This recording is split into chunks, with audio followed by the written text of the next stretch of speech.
My parents didn't show up for my daughter's 15th birthday. Not even a text.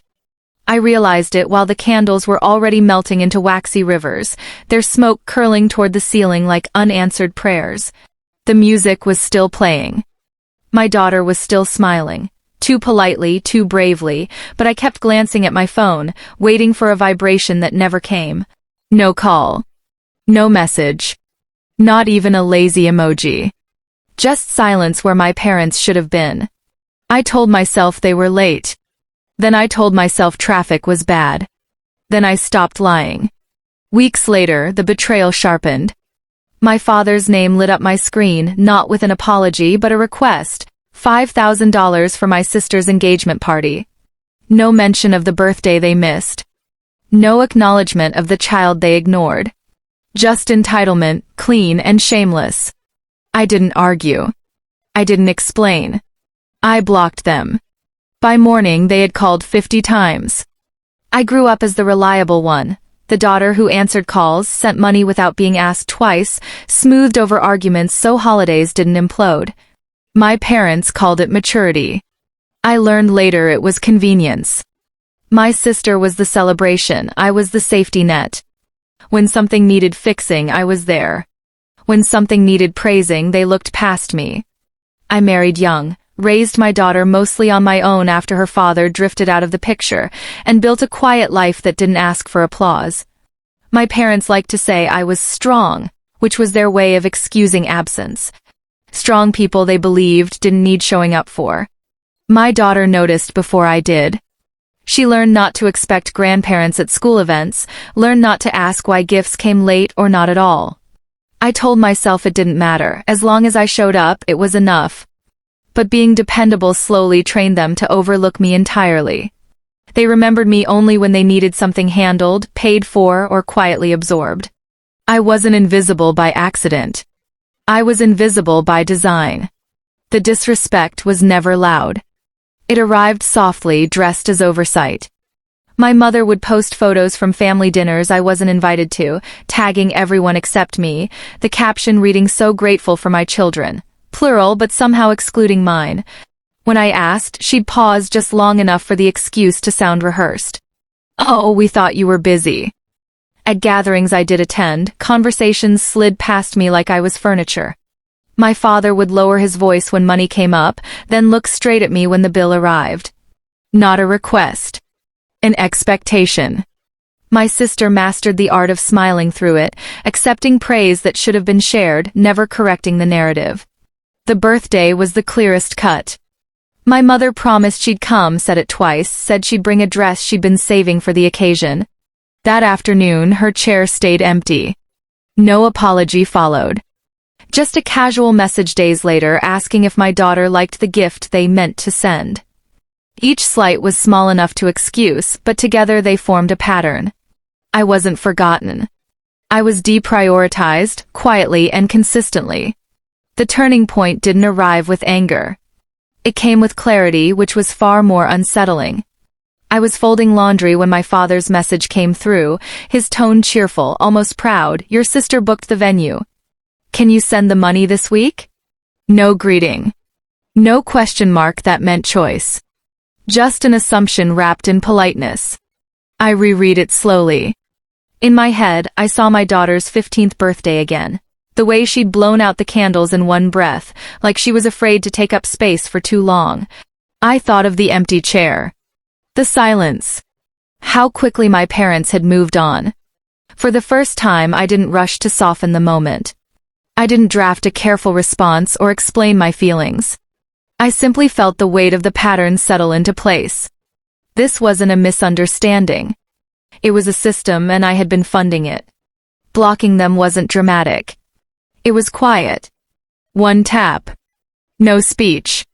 No warning. Just a boundary drawn where my patience used to be.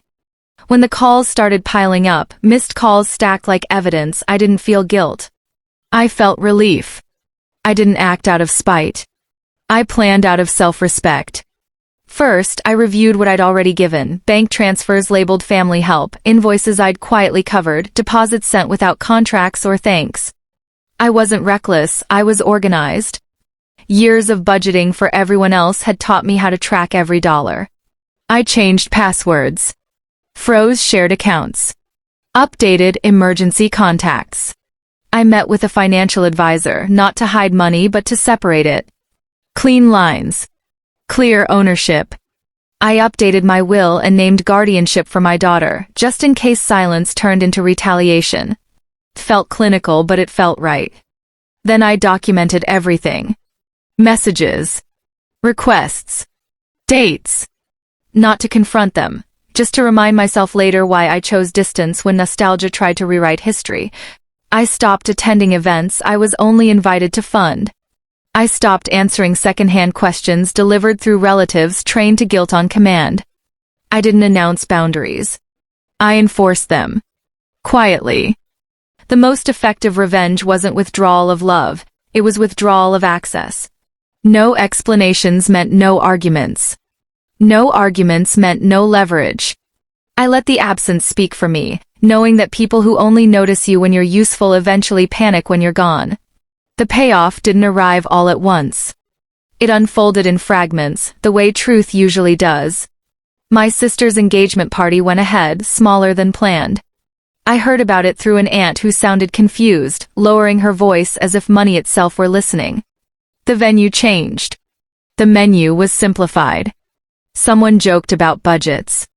No one laughed very hard. My parents tried new angles.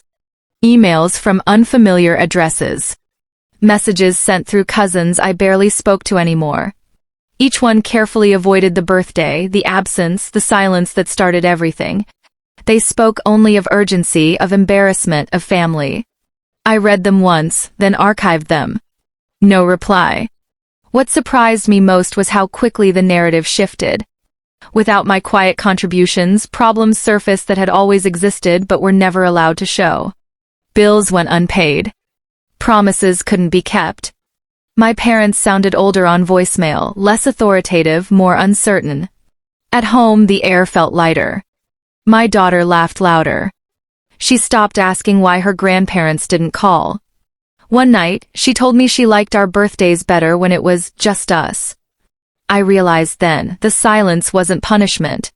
It was balance being restored. The fallout was quiet but unmistakable. Relatives who once praised my generosity now spoke carefully around me, as if unsure which version of me they were allowed to expect. A few tried to test the silence, asking if everything was okay, in that vague way that meant, "Are you going to fix this?" When I said yes and meant my own life, the conversations ended quickly. My parents stopped being talked about as dependable pillars and started being described as disorganized, overwhelmed. The shift was subtle, but reputations change when support systems disappear. Without me smoothing edges, their flaws had room to breathe. People noticed. The real consequence, though, was internal. I stopped measuring my worth by how useful I was to people who never showed up. I stopped bracing for disappointment. I slept better. I laughed without scanning rooms for approval. Why should anyone care? Because silence like mine isn't cruelty, it's correction. Because so many people are taught that endurance equals love, that being taken for granted is the price of belonging. Watching that belief break, cleanly and without spectacle, is a reminder: self-respect doesn't need an audience. It just needs consistency. Time did what confrontation never could. It settled everything. Months passed, then a year, and the noise faded into something distant and harmless. My parents stopped calling altogether. Not because they understood, because they ran out of leverage. And I stopped waiting for an apology that would have come too late to matter. I focused on the life in front of me. I planned trips with my daughter. I started traditions that didn't depend on anyone else's availability or approval. Our home filled with laughter that didn't need to be brave. I taught her, gently and by example, that love shows up, or it doesn't count. Sometimes I think about the version of myself who would have sent the money just to keep the peace. I don't judge her. She was surviving with the tools she had. But I don't miss her either. The future feels smaller in the best way. Fewer obligations, fewer explanations, fewer open doors for people who never knocked. What remains is solid. Chosen. Enough. They taught me how to be invisible. I taught myself how to disappear on purpose.